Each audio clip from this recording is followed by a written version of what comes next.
हे एकाच आईचे दोन डोळे आहेत. जग हे महात्मा गांधींच्या तत्वांवर चालत नाही. मी वास्तवाबद्दल बोलतोय. जवाहर, तुम्ही तुमचं पाऊल मागे घ्या. तुमच्या ऐवजी जिनाना पंतप्रधान होऊ दे. जर का तुम्हाला हेच हवं असेल तर ठीक आहे, पण बाहेर अगोदरच तुम्ही हिंदूंपासून लांब जात असल्याच्या अफवा आहेत. आणि जर का असं झालं तर संपूर्ण भारत देश पेटून उठेल आणि मग भारताचा विनाश निश्चित. बापू, आता तुम्हीच ठरवा तुम्हाला काय हवंय. एक स्वतंत्र पाकिस्तान, हिंदुस्तान की धर्मयुद्ध? माझ्या शरीराचे तुकडे झाले तरी चालतील, पण मी माझ्या देशाचे तुकडे होऊ देणार नाही. जर मला पंतप्रधान पद मिळालं नाही तर मी काँग्रेस फोडेल. बापू, हा दिवस बघण्यासाठी आम्ही तुम्हाला साथ दिली नव्हती. आमच्या मनासारखं झालं नाही तर या धर्मयुद्धामध्ये आम्ही रक्ताचे साडे पाडू. यावर एकच उपाय, मला पंतप्रधान पद हवंय. आणि जर का असं झालं तर मला स्वतंत्र पाकिस्तान.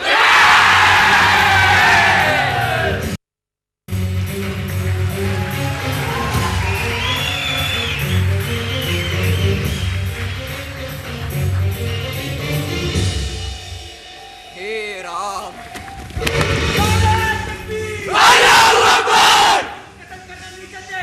पर इन हिंदुओं ने हमारे सामने कोई और वजह ही नहीं छोड़ी. बच्चे बूढ़े जवानों का कत्ल कर डालो और लौंडियों को डालो. अल्लाह हमारे साथ है.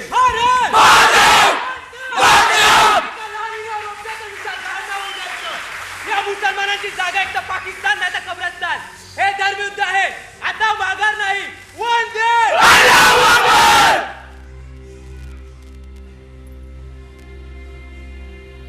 साठे महाविद्यालय सविनय सादर करीत आहे ईश्वर अल्लाह तेरो नाम. लेखक सिद्धार्थ शाह, दिग्दर्शक स्वप्नील कुका.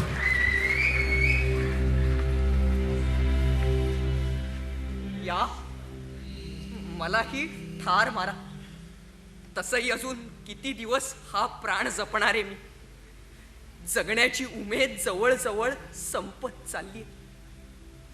इकडे हिंदू मला विश्वासघाती म्हणताय आणि मुसलमान माझ्या मृत्यूची प्रार्थनाच करताय. मला स्वातंत्र्य हवं होतं, स्वैराचार नाही.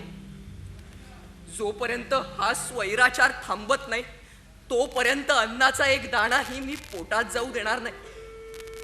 मी एवढंच सांगेन, डोळ्याच्या बदल्यात डोळा मागितला तर फक्त जगच आंधळ होणार आहे.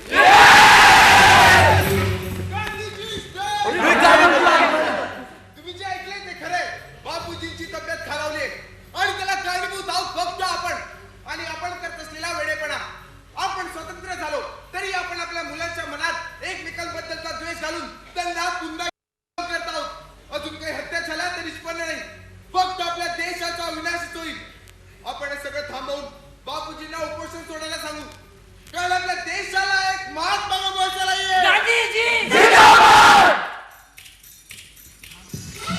संगीत सुमेध मनोहर, नेपथ्य रोहन जाधव, प्रकाश योजना संजय तोडणकर, रंगभूषा दत्ता भाटकर. साठे महाविद्यालय सविनय सादर करीत आहे ईश्वर अल्लाह तेरो नाम.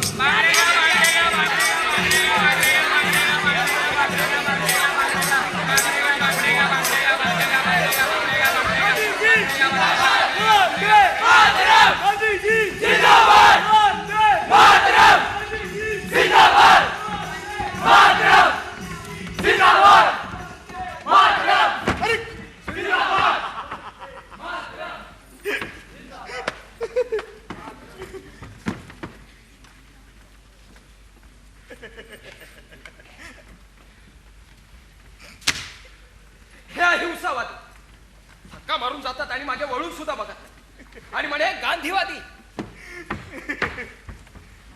अरे तू हसतोयस काय? विचार कर, आपण गांधीवादी व्हायचं की वास्तववादी? श्री, मी कट्टर गांधीवादी आहे. अरे अहिंसेने खूप काही मिळवता येतं. काय मिळवता येतं? प्रेम, लोकांचा आदर की दया? हे बघ, मी हिंसेला समर्थन देतो असं नाही हो, पण मी अहिंसेला पाठिंबा देतो असंही नाही. हे तू नाही बोलत आहेस, पत्रकार श्रीपाद अभ्यंकर बोलतोय. इथे प्रश्न माझ्या पत्रकारितेचा नाहीये, माझ्या विचारांचा आहे. मला जे दिसतं, मला जे वाटतं त्यावरून मी माझं मत तयार करतो. गांधी आपले राष्ट्रपिता म्हणून मी त्यांचा आदर करतोच. हो, पण ते एक नेता म्हणून आपल्या देशाला लागलेली वाळवी आहे त्याचा मी तितकाच तिरस्कारही करतो. अरे कृतीतच काय, अहिंसा या शब्दातच हिंसा आहे. आणि हे तूच काय, गांधी सुद्धा नाकारू शकत नाही. कसं आहे ना श्री, तू सुरुवातीपासूनच गांधींच्या प्रचंड विरोधात लिहित आलास. हा, अरे आत्ता तू म्हणालास ना की तू हिंसेचं समर्थन करत नाहीस आणि अहिंसेला पाठिंबाही देत नाहीस. याचा अर्थ काय? याचा अर्थ तू स्वतः कन्फ्युज्ड आहेस. अरे तू नाण्याची एकच बाजू बघून स्वतःचं मत बनवतोयस, पण तसं नसतं. हे बघ, जर तुला तुझं ठाम मत बनवायचं असेल तर तुला गांधींचा दृष्टिकोन समजून अरे घेऊन नाही त्या- समजून घ्यायचा मला गांधींचा दृष्टिकोन.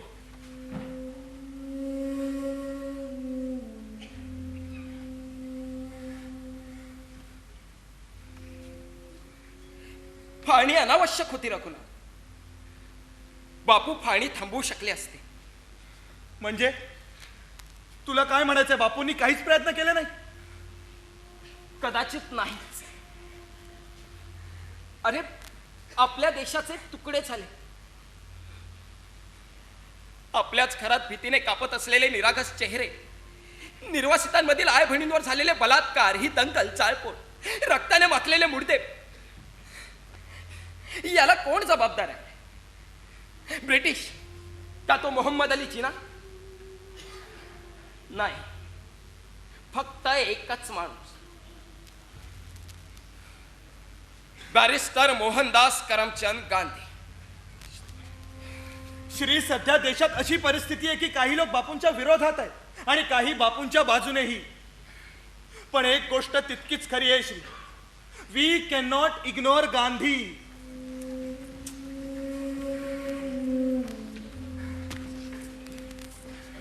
श्री, जाऊ दे, आपण हा विषय इकडेच थांबवूया. अरे रघुनाथ, मला फक्त एवढंच म्हणायचं, अहिंसेने, प्रेमाने माणसाचा स्वभाव बदलता येतो, त्याची विचारसरणी बदलता येते. हे गांधींचं म्हणणं तितकंसं रिअलिस्टिक नाही. बघ ना, म्हणजे प्रेमाने सगळं काही बदलता आलं असतं तर माझं मतही बदललं असतं. मुळात प्रेम हे वास्तववादी असावं, गांधीवादी नाही. पेढा घ्या. बापूंनी उपोषण सोडलंय आणि आपल्या देशात पुन्हा एकदा शांतता प्रस्थापित झाली. हे बघा, गांधींवर माझा विश्वास नाहीये, मी पेढा घेणार नाही. तुमचा विश्वास नसेल, पण बापूंचा आहे ना तुमच्यावर.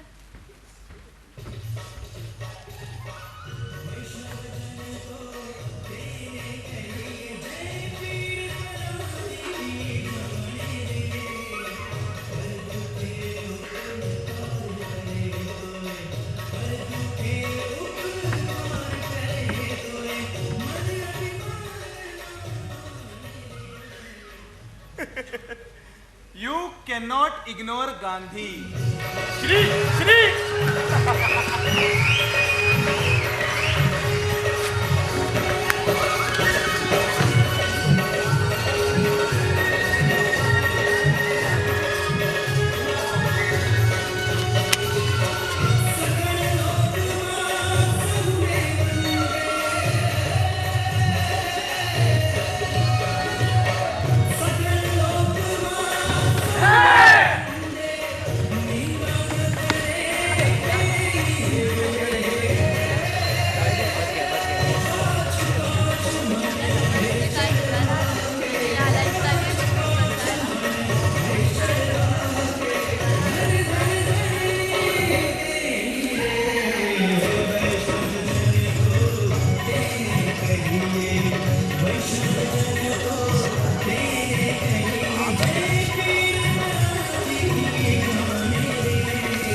माझा पाठलाग का करताय? तुम्ही माझ्या पुढे का चालताय? काय हवंय काय तुम्हाला? सोबत चालणं. सामान्य मुलगी भाळेल तुमच्या या हजार जबाबीवर, मी नाही. माझ्यासाठी तू कधीच सामान्य नव्हतीस शालू. शालू? हो, शालू. गावच्या अंगणात लगोरी खेळताना नेहमी रुसणारी शालू. जत्रेत पाळण्यात बसल्यावर घाबरून माझा हात घट्ट पकडणारी शालू. आणि रुसून बसल्यावर श्रीखंडाची एक गोळी दिल्यावर खुदकन गालात हसणारी शालू. आणि तिच्यासोबत नेहमी असणारा हा श्रीपाद अभ्यंकर. आठवतंय काही की अजूनही ओळख पटली नाहीये? ओळख पटवायची नसेल तर निदान जाताना हसून तरी जा. हे बघ, मी जुनं सगळं विसरले. मला आता काहीच आठवत नाही. आठवत नाहीये की आठवायचं नाहीये? तुला हवं ते समज. आपल्यात निर्णय मी कधीपासून घ्यायला लागलो? माझी सगळ्यात जवळची मैत्रीण मला न सांगता गाव सोडून जाते, घर सोडून जाते, तिच्या या मित्राला सोडून जाते. अगं शालू, मी रोज तुझ्या घराच्या तुळशीपाशी बसून तुझ्या येण्याची वाट बघायचो. आज येशील, उद्या येशील, असं सतत वाटत राहायचं. अचानक तुझी चाहूल लागायची. मी मागे वळून पाहायचो तर तिथे तू नसायचीस. श्री, त्यावेळी परिस्थिती अशी होती की आम्हाला बापूंसोबत जावं लागलं आणि काहीतरी सांगून तिथे थांबावं. एवढी समज नव्हती तेव्हा माझ्या. पण आता आहे ना समज. हे बघ, आपले मार्ग वेगवेगळे.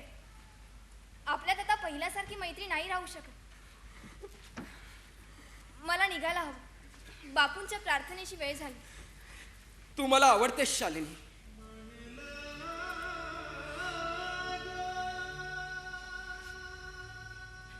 माझ्या मनात होतं ते मी सांगितलं. पुन्हा मैत्री करशील माझ्याशी? हे शक्य नाही. अहिंसा आणि हिंसा यात कधीच मैत्री होऊ शकत नाही. झाला तर वाद होऊ शकतो. त्यामुळे मैत्रीचं जरा कठीण आहे. प्रार्थनेची वेळ झाली, मी येते.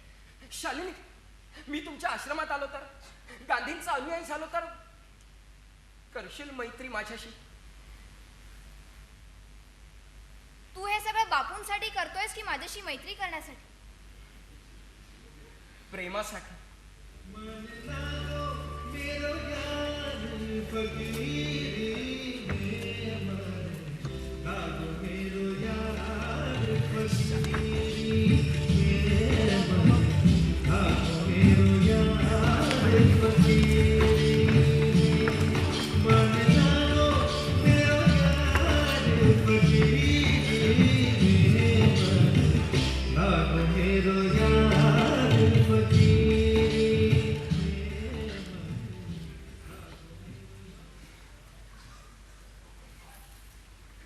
बापू, मला तुमचं दर्शन घ्यायचं होतं. मग कठीण आहे.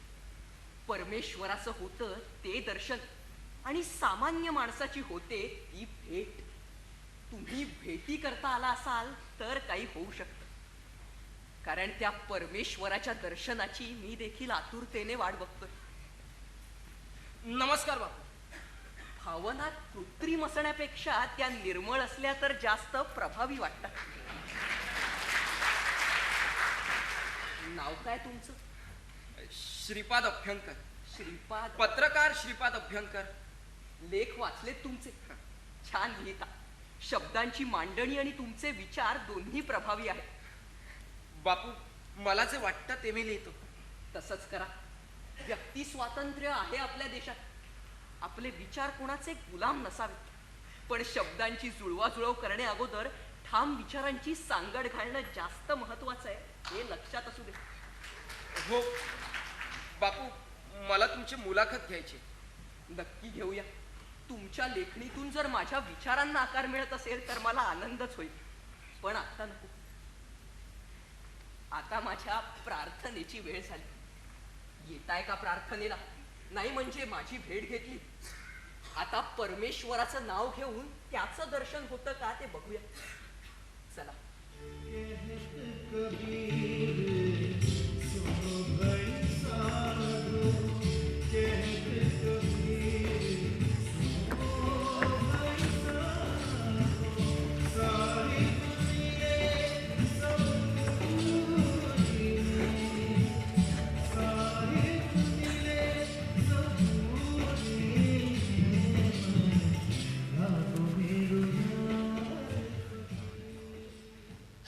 आज प्रकृती जरा बरी नसल्यानं यायला थोडा उशीर झाला, पण वेळ पाळण्याचा मी नक्की प्रयत्न करेन, अगदी या वयात सुद्धा.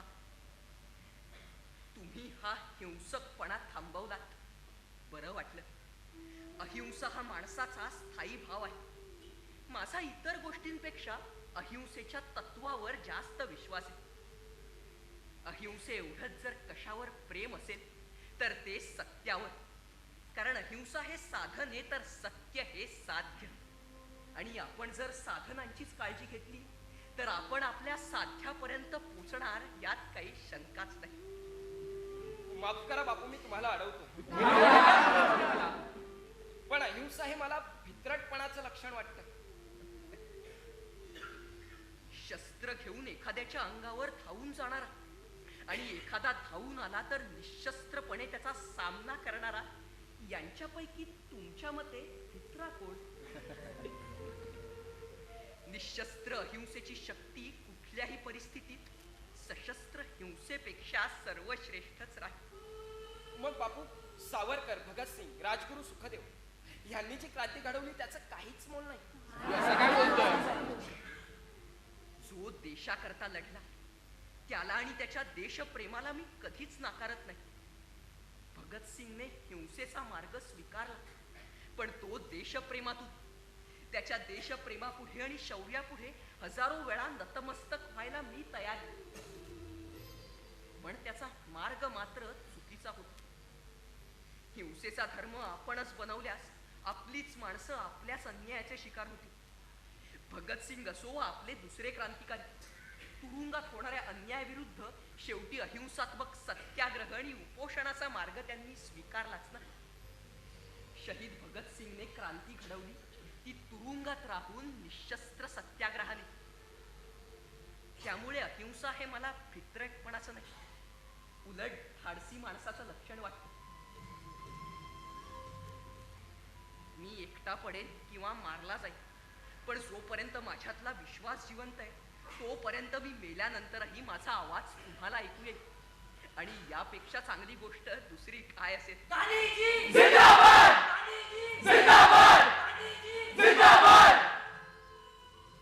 मी राम आणि रहीम, कृष्ण आणि करीम यात कधीच भेदभाव केला नाही आणि करणारही नाही. मग बापू, फाळणी का झाली? आपल्या देशाचे 2 तुकडे का झाले बापू? फाळणीला मान्यता का दिलीत तुम्ही? मान्यता? काळजावर दगड ठेवून काही निर्णय घेतले, पण ते माझ्या देशाला विनाशापासून वाचवण्यासाठीच. फाळणीला मी जबाबदार असं म्हणणारा प्रत्येक माणूस मला दाराबाहेरच्या तोरणासारखा अगदी निष्पाप वाटतो. कारण त्या तोरणाला घरात काय चाललंय याची कधी कल्पनाच नसते. मला जर हिंदू राष्ट्रच हवं होतं किंवा मला फक्त मुसलमानच हवे होते तर मौलाना आझाद आज भारतात नाही पाकिस्तानात असते. मी सत्यावर चाललो आणि चालेल. हिंदू असल्याचा मला कधी गर्व झाला नाही आणि मी मुसलमान नाही याची कधी खंतही वाटली नाही. कारण मी आहे आणि मीच राहील. आता निघायला हवं, माझ्या विश्रांतीची वेळ झाली.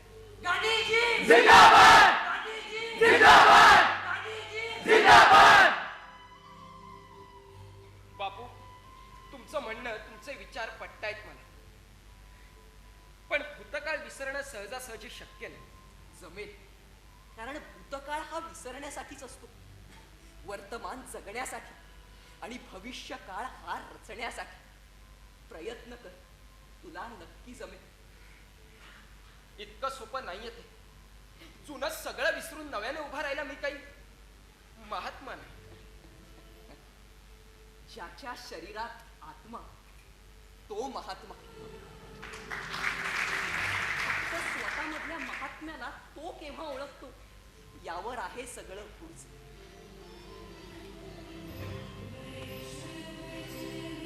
बापू,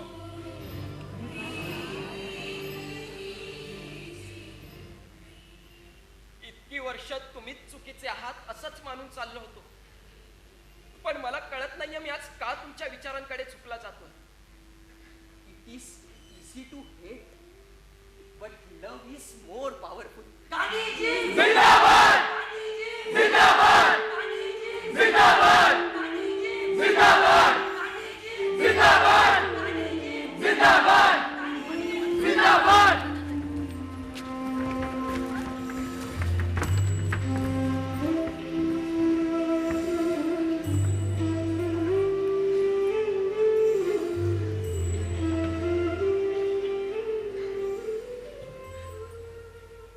काय झालं?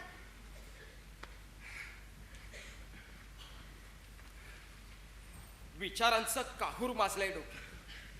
मी खूप कन्फ्युज्ड आहे. द्विधा मनस्थिती ही यावी आयुष्यात. त्याने भावना जिवंत राहतात. इतक्या सहजासहजी बापूंबद्दलचं माझं मत बदलेल असं कधीच वाटलं नव्हतं. सत्याचा उलगडा असत्याचा चटका लागल्याशिवाय होत नाही.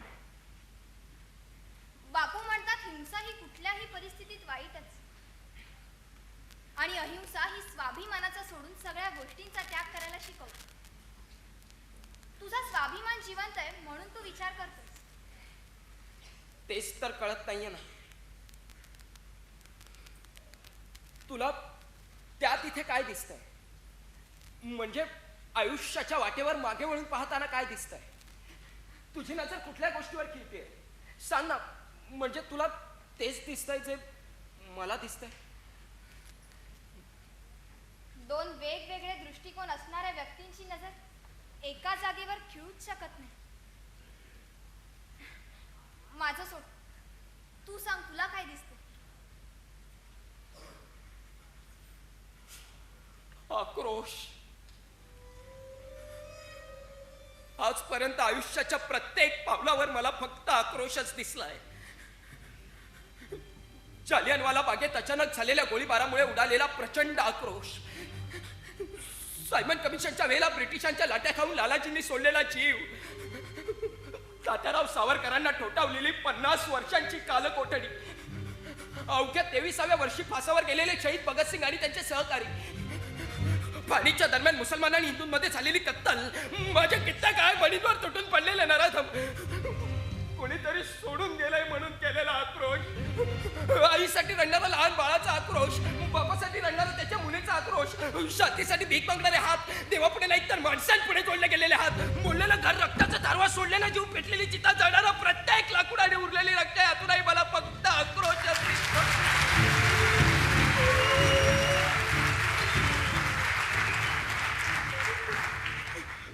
पावला पावलावर मला फक्त आक्रोशच दिसतोय. शांत हो. सांभाळ स्वतःला. तू ते शेवटचं पाऊल बघितलंस? तिथे मला अहिंसेने मिळालेलं स्वातंत्र्य दिसते.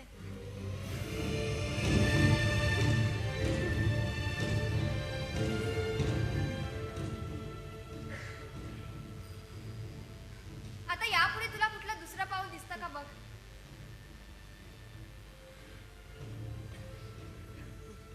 कदाचित तुला पुढचं पाऊल नाही सापडणार, कारण बापूंनी अजून ते लिहिलंच नाही. आणि माझी खात्री आहे यापुढचं पाऊल हे नक्की भारतात सुखशांती लाभावी हेच असणार. गरिबी, भ्रष्टाचार यांसारखे प्रश्नही मिटतील आणि आपला देश खऱ्या अर्थाने समृद्ध होईल. आणि तो दिवस लवकरच उजाडेल.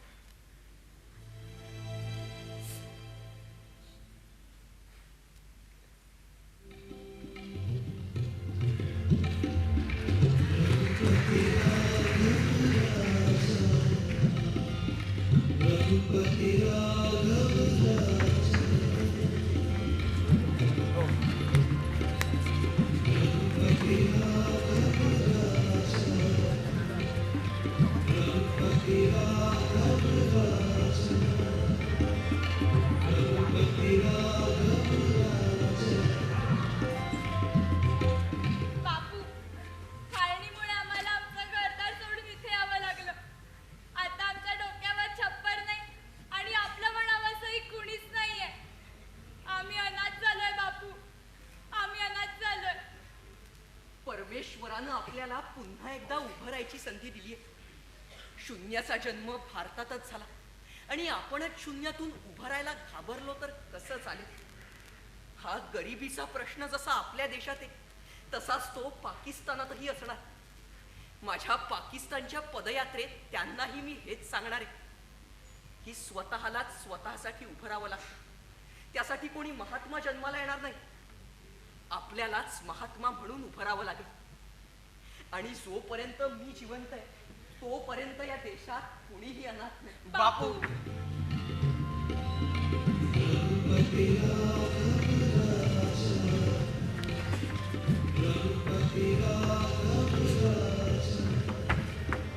बापू, बापू तुम्ही खरंच पाकिस्तानच्या पदयात्रेला जाणार आहात? हो, तीही माझीच मुलं घरापासून जरा लांब गेली. आज देश जरी परका असला तरी देशातली माणसं त्यांच्यासाठी परकी नाहीत हे सांगायला हवं त्यांना. माझ्या भारत मातेच्या अंगावर पुन्हा ते जातीवादाचे पडसाद नाही उमटू द्यायचे मला. भारत आणि पाकिस्तानात जरी वेगळे देश असले तरी त्यांची आई एकच आहे. त्यामुळे त्यांनी प्रेमानंच राहिलं पाहिजे. पण बापू, ते तुमचं ऐकतील? प्रेमाने सगळं काही चिंता येतं. फक्त इच्छाशक्ती, संयम आणि धीर हवा. या 3 गोष्टी जर का माणसाकडे असतील तर जगात काहीच अशक्य नाही. कन्फ्यूज. शालिनी, अहिंसेने, प्रेमाने माणसाचा स्वभाव बदलता येतो, त्याची विचारसरणी बदलता येते, त्याच्या आयुष्याकडे बघण्याचा दृष्टिकोन बदलता येतो. हे खरंय, प्रेमात एवढी ताकद आहे परिवर्तन आणण्याची. मुळात तुझ्या प्रश्नातलं प्रश्नचिन्हच वगळलं तर ते तुझ्या प्रश्नाचं उत्तर होऊ शकतं. म्हणजे प्रेमात एवढी ताकद आहे परिवर्तन आणण्याची. स्वतःकडेच बघ ना, तू नाही का बदलतोयस तुझ्या प्रेमामुळे?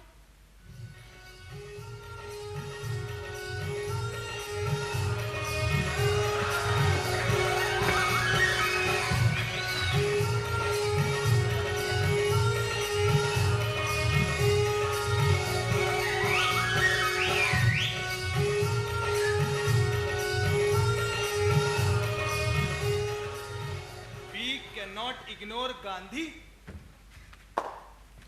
श्री, हा लेख तू लिहिलास? हो. एवढं परिवर्तन, आणि तू कधीपासून गांधींच्या बाजूने लिहायला लागलास? दुसरी बाजू समजल्यावर आणि ही बाजू समजल्यावर एक कळ, अर्धवट ज्ञान हे अज्ञानापेक्षा घातक असतं. चला, म्हणजे सरते शेवटी तुला बापूंचे विचार पटले. नुसते पटलेच नाहीये, भिनलेत इथे. आणि कसं असतं ना रघुनाथ, पटणं आणि असणं ह्यात एकच फरक आहे, वास्तवाचा. मला ते कळलं आणि पटलं, आणि माझ्या डोक्यातील विचार कागदांवर आहे. बरं, मग ह्याला काय म्हणणार? गांधीवाद की वास्तववाद? सुसंवाद. कुणाचा? मतांचा, विचारांचा, भावनेचा, सत्याचा आणि अहिंसेचा. बर, म्हणजे उद्यापासून तू जर मला गांधी टोपी घातलेला दिसलास तर मला आश्चर्य वाटायला नको काय? अरे, इथे गांधींचे विचारच अख्ख्या शरीरात भिनले आहे, तिथे गांधी टोपीचं काय? श्रीपाद अभ्यंकर, परिवर्तन झालंय. पण कसं आहे ना, प्रत्येक गोष्टीला एक कारण असतं. मग तुझ्या ह्या परिवर्तनामागचं नेमकं कारण कळेल. अगदी योग्य प्रश्न विचार. पण तुझ्या या प्रश्नाचं उत्तर देण्याआधी तुझ्या याच प्रश्नात मला माझ्या एका प्रश्नाचं उत्तर शोधायचंय. आलो. श्री श्री श्री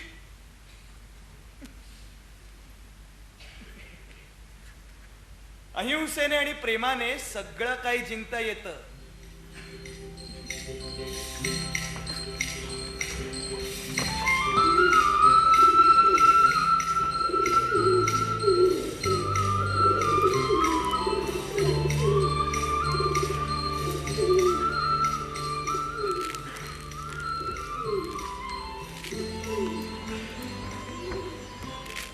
शालिनी,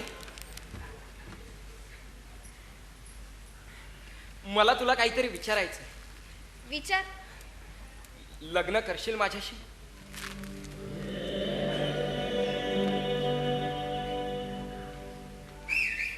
श्रीपाद, हा अचानक असा प्रश्न? अगं अचानक नाही, बऱ्याच दिवसांपासून सांगायचं होतं, पण सांगायची कधी हिंमतच झाली नाही. आजपर्यंत कुठली गोष्ट सांगायला कधीच घाबरलो नाही, पण आज अहिंसेचा प्रेमाचा मार्ग स्वीकारल्यावर एक कळलं, प्रेमाची कबुली देण्याएवढी हिंमत फक्त प्रेमच देऊ शकतं. ते प्रेम तू मला दिलंयस.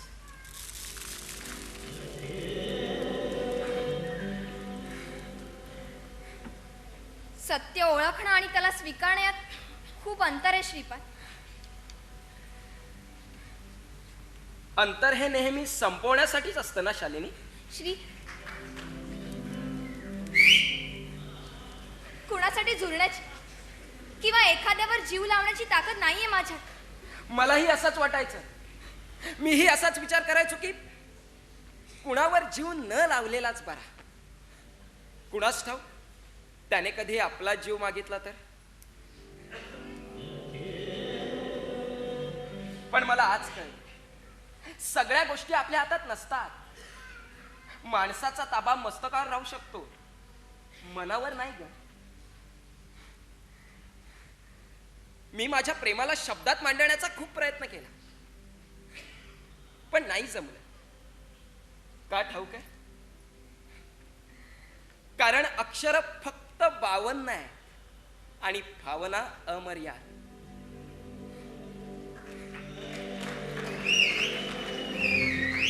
कदाचित तुझ्या मनात माझ्याबद्दल काहीच भावना नसतील, पण गुलाबी प्रेमापेक्षा निखळ सोबत जास्त महत्वाची. हा, मग ती आयुष्यभर असो वा क्षणभर, पण सोबत महत्वाची.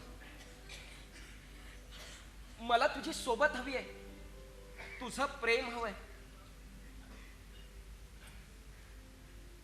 प्रेम सत्य की मृगजळ? सत्य. सत्याची खरी व्याख्या आपण तयार करतो ती की निसर्ग ठरवतो ती? मनाला हळूवार स्पर्श करून जाते ती. सगळ्याच गोष्टींचा प्रारंभ आणि शेवट आपल्याला नाही ठरवता येत. सुगंधाचा प्रारंभ आणि शेवट आपल्याला नाही ठरवता येत. म्हणून वाऱ्याची एक झुक त्याला जिथपर्यंत घेऊन जाईल तिथपर्यंत त्याचा आकाश. मग मला सांग, आकाशातले इंद्रधनुष्यात 7 रंग, मग आपल्याला फक्त 3 ते 4च का दिसतात? कारण उरलेले रंग आपल्याला भरायचे असतात प्रेमाने.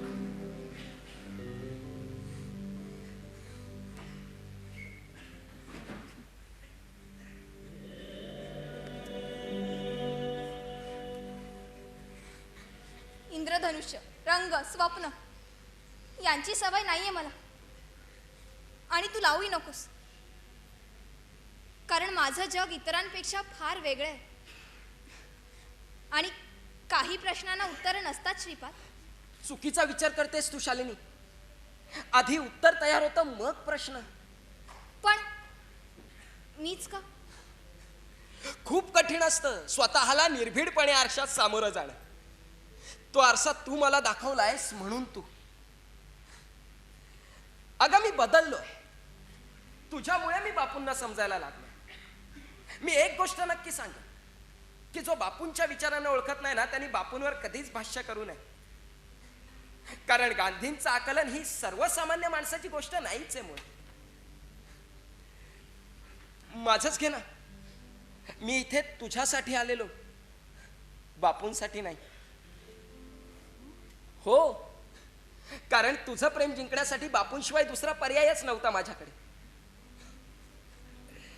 फक्त प्रेम या नावाची पाटी घेऊन आलो होतो, पण बापूंनी नकळत त्या पाठीवर अहिंसा हे नाव कधी लिहिलं मला कळलं सुद्धा नाही.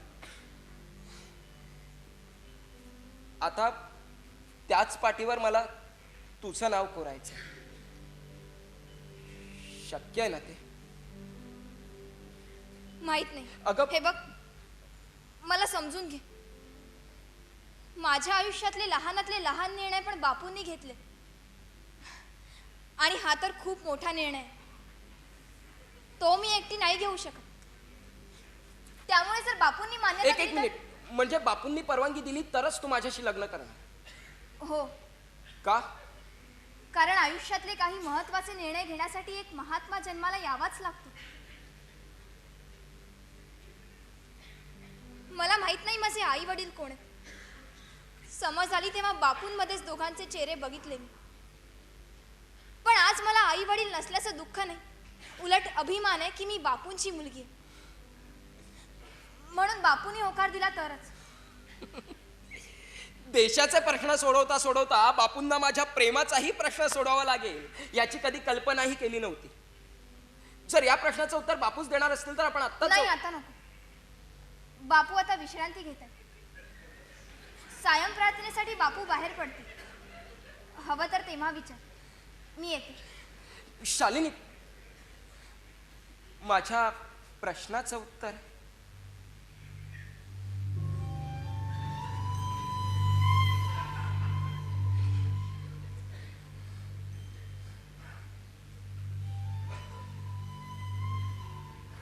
काही प्रश्न योग्य वेळेपुरते अनुत्तरित राहिले तर त्यातला गोडवा टिकून राहतो. एक लक्षात ठेव, माझं तुझ्यावर खूप प्रेम आहे.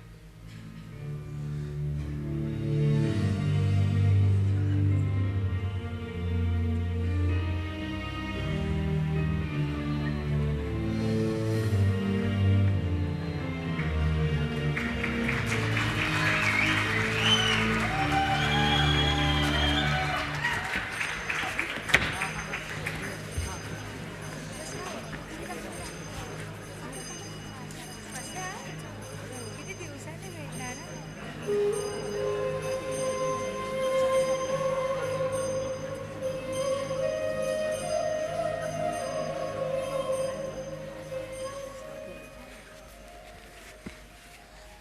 बापू, मला तुम्हाला काहीतरी विचारायचं आहे.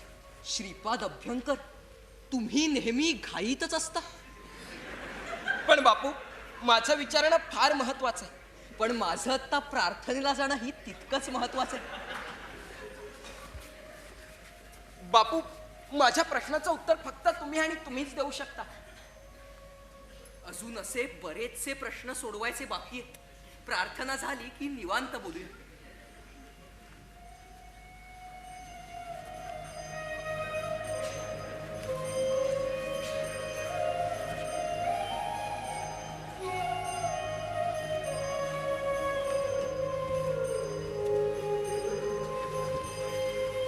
नमस्कार बापू. बापूंना उशीर होतोय.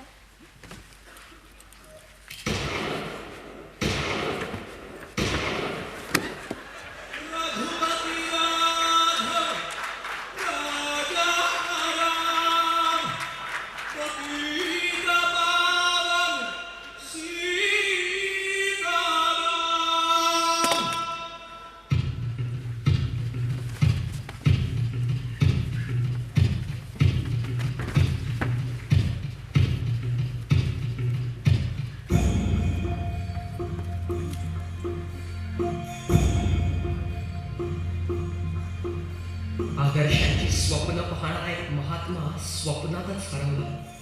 अहिंसेचा विचार मांडताना तो अहिंसेच्या चाललेल्या दडपशाही त्याच्या विचारांसकट कायमचाच दडपला.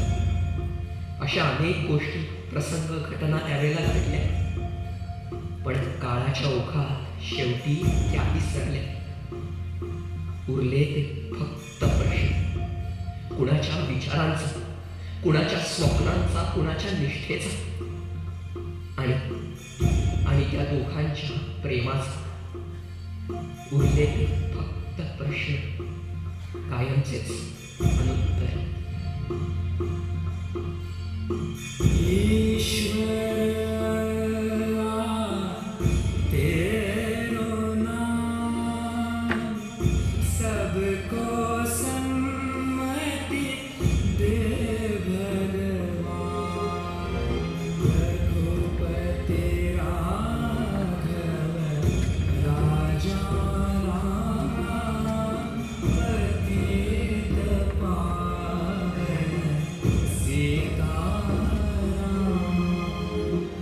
निशस्त्र अहिंसेची शक्ती कुठल्याही परिस्थितीत सशस्त्र हिंसेपेक्षा सर्वश्रेष्ठच राहील.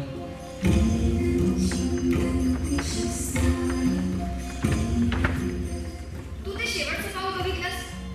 तिथे मला अहिंसेने मिळालेलं स्वातंत्र्य दिसते.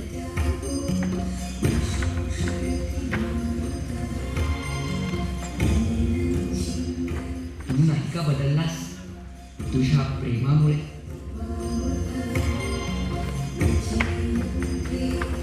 अहिंसा आणि हिंसेत कधीच मैत्री होऊ शकत नाही.